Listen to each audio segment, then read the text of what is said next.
All right, welcome everyone. Today, we are going to dive deep into a really fascinating text, one that sits at a pretty wild intersection. It's called The Melanin Key. Now, this book does something incredibly ambitious. It takes a declassified CIA document, yes, a real one, about interdimensional travel, and it weaves it together with the deepest spiritual wisdom of ancient Africa. The whole argument is that we're on the verge of a radical rediscovery of human potential, that the keys to our own power have been hiding in plain sight, and in some cases, literally encoded in our DNA. So get ready, because we're about to explore the bridge this text builds between government secrets, modern science, and ancient mysticism. So right at the very beginning, the book hits you with this question, and it really sets the stage for everything that follows. And this isn't just some poetic, rhetorical question. The author's goal is to actually answer it by pulling on threads from quantum physics, declassified government files, and the sacred sciences of ancient cultures. And what it presents is this really powerful and frankly unsettling idea that humanity's greatest inheritance, our connection to the cosmos, the full spectrum of our consciousness, wasn't just lost, it was stolen. It was deliberately hidden, taken away, and suppressed. I mean, that is an incredibly bold claim, so let's start to unpack how they even begin to build this case. So where does this journey into ancient wisdom begin?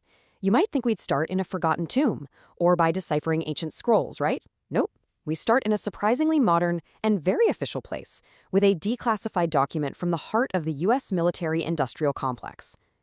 The Melanin Key uses this document, the Gateway Process Report, as its main scientific anchor. It's presented as this profound validation, coming from a totally unlikely source for ideas like out-of-body experiences and travel to other dimensions, things that have always been seen as the domain of mystics and spiritual seekers. The backstory of this document is just wild. It doesn't start with a government scientist in a lab. It starts with a guy named Robert Monroe, a pretty successful radio executive.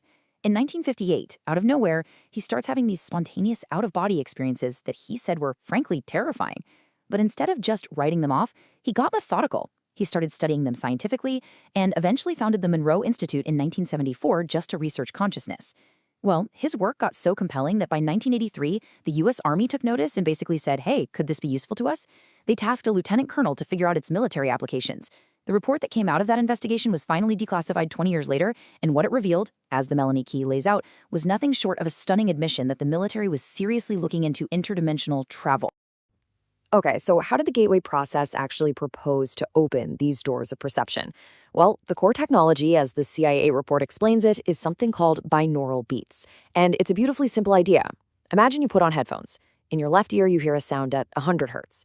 In your right ear, you hear one at 107 hertz. Your brain, being the amazing synthesizer that it is, literally creates a third phantom beat at the difference between the two, a 7 hertz tone that isn't actually there in the room.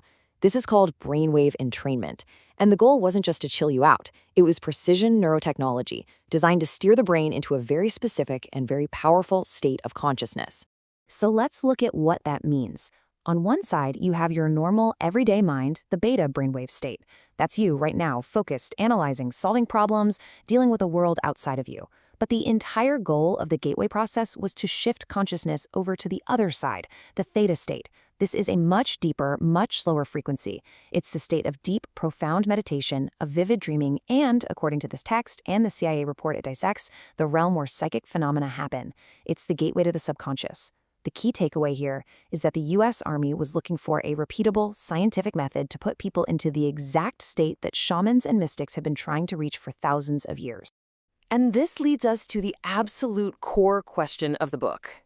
If a modern, high-tech approach like binaural beats could open this gateway, are we really supposed to believe it's a new discovery? Or is it just a technological rediscovery, a mechanical copy of something much, much older and maybe even more powerful? The Melanin Key argues that the answer is a definite, resounding yes, and that these ancient masters of consciousness left clues to their knowledge all over the world. All right, so in this next section, we dig into the book's main claim, that the CIA's Gateway process is really just a pale echo of ancient practices. The author argues that what we're now calling brainwave entrainment wasn't invented in some lab in the 20th century. No, it was a highly developed science in indigenous cultures all over the world, with a special focus on the spiritual systems of ancient Africa. The book offers up so many powerful examples to back this up. It asks us to completely reframe these practices, not as primitive rituals, but as advanced sonic technologies. Think about the complex, interlocking polyrhythms of shamanic drumming, or the deep, vibrating drones of a didgeridoo, or the mind-bending harmonics of throat singing. The argument is that these aren't just random sounds. They are precision-engineered methods for shifting consciousness, for entraining the brain into those deep theta states, and for opening a gateway to spirit organically, without any need for headphones or modern electronics. And then the book drops this bombshell. It points to what it calls sonic architecture, and its prime example is the Great Pyramid of Giza.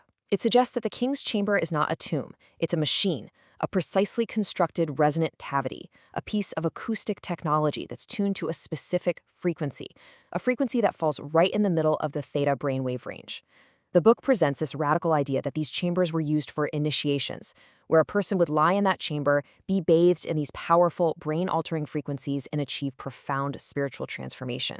It's presented as literal, physical evidence of a forgotten science. Now, to really understand how these technologies, both ancient and modern, could possibly work, the book says we have to fundamentally change our whole model of reality. And what's wild is that the original Gateway report actually touches on this too. The melanin key goes much deeper, into a concept that connects modern physics with ancient spirituality, the idea that the universe is basically a giant hologram. This ancient principle from Kemet, or ancient Egypt, as above, so below, is presented as the perfect summary of this holographic model. It's this profound idea that the patterns of the entire cosmos, the macrocosm, are perfectly reflected in the patterns of you, the individual, the microcosm. The book argues this was never meant to be a nice little poem. It was a literal, scientific description of how existence is structured. And what's incredible is that this ancient wisdom has a shocking parallel in modern physics. It's called the holographic principle. It suggests that our solid 3D world is basically a projection of information that's stored somewhere else, kind of like a 3D hologram is projected from a 2D piece of film. But here's the most mind-bending part, which the book really hammers home. Just like with a real hologram, if you cut off a tiny piece, that tiny piece still contains the entire image. So what does that mean? It means you aren't a drop in the ocean. You are the entire ocean in a drop. You contain all the information of the entire universe right inside. So, if we are holographic beings in a holographic universe, how do we access all that information? The melanin key points to a pretty controversial but compelling theory called aurthor, developed by physicist Sir Roger Penrose and Stuart Hameroff. And this theory suggests something radical. Forget the idea that your brain is a meat computer that creates consciousness. Instead, it suggests the brain acts more like a biological quantum antenna that receives consciousness from the fundamental fabric of the universe. In this view, the brain doesn't create the TV show of consciousness, it just tunes into the channel. And that brings us to the absolute core of the book's entire argument, the thing that ties it all together. If the brain is an antenna, what is the specific biological component that allows it to tune into this cosmic broadcast? The author points to one specific substance, melanin. This, they argue, is the literal key. This chart really highlights the huge leap the book is asking us to take. The textbook view, melanin is just a pigment, it gives you skin color, protects you from UV rays. Neuromelanin, the stuff in your brain, was even considered a waste product for a long time. But the melanin key presents a completely different picture. It describes melanin as a form of cosmic technology, a biological superconductor that can absorb and transform all kinds of energy, light, sound, even more subtle cosmic energies. It's reframed not as a pigment, but as the God particle in our biology, the physical interface between our body and the quantum field. So where is this incredible antenna technology most concentrated in our bodies? In the pineal gland, that tiny pine cone-shaped organ right in the geometric center of the brain. For thousands of years, ancient traditions have called it the third eye, the seat of the soul. The book highlights the biological fact that this gland is packed with melanin, arguing that this makes it our primary portal to the spiritual realm, a direct line to the divine, a built-in organic stargate. So, if we have this incredible piece of biological technology in our heads, the book asks a very serious question. Why isn't it working for everyone? And this is where it makes its most controversial claim, that this vital organ is being deliberately and systematically suppressed. The main culprit it identifies is sodium fluoride, which is commonly added to public water supplies. The book argues that fluoride has a unique attraction to the pineal gland, causing it to build up there over time and form hard little crystals. This process, called calcification, basically turns our spiritual antenna to stone, blocking our innate connection to higher states of consciousness.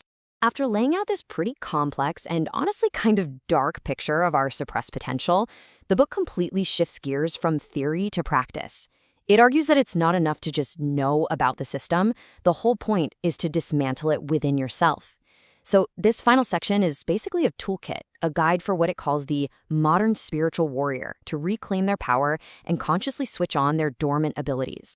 The book lays out this really comprehensive, multi-layered approach to what it calls liberation. It's not a single magic bullet, it's a whole lifestyle shift. You've got fundamental practices like meditation to quiet the constant mental chatter. You've got conscious breath work, which is a powerful way to shift your nervous system and release stored trauma. Sound healing and toning are presented as practical ways to literally retune your body's energy. And of course, a huge piece is diet and detoxification, especially avoiding fluoride and other toxins as the first step to decalcifying the pineal gland. And then it goes even deeper into practices like dream journaling and ancestral healing to navigate your inner world. This quote from the text really captures the book's ultimate message. Because despite everything it describes, all the suppression and forgetting, the central argument is one of incredible hope and empowerment. The idea is that this ancient knowledge, this cosmic potential, isn't actually lost. It's just dormant. It's encoded like a tough little seed in our DNA, just waiting for the right conditions and our own conscious effort to wake up and start growing again. And so, after this whole journey through declassified files, ancient history, and quantum biology, we're left with this massive question. Is the story in the Melanin Key a true hidden history, a suppressed science finally coming back into the light? Or is it a really compelling modern myth, just weaving together bits of science and spirituality into a new story? The book makes its case, but ultimately it argues that the final proof isn't something you can find in a lab or a library. It claims the answer is dormant, inside each and every one of us, waiting patiently to be unlocked. Thanks for exploring this with me today.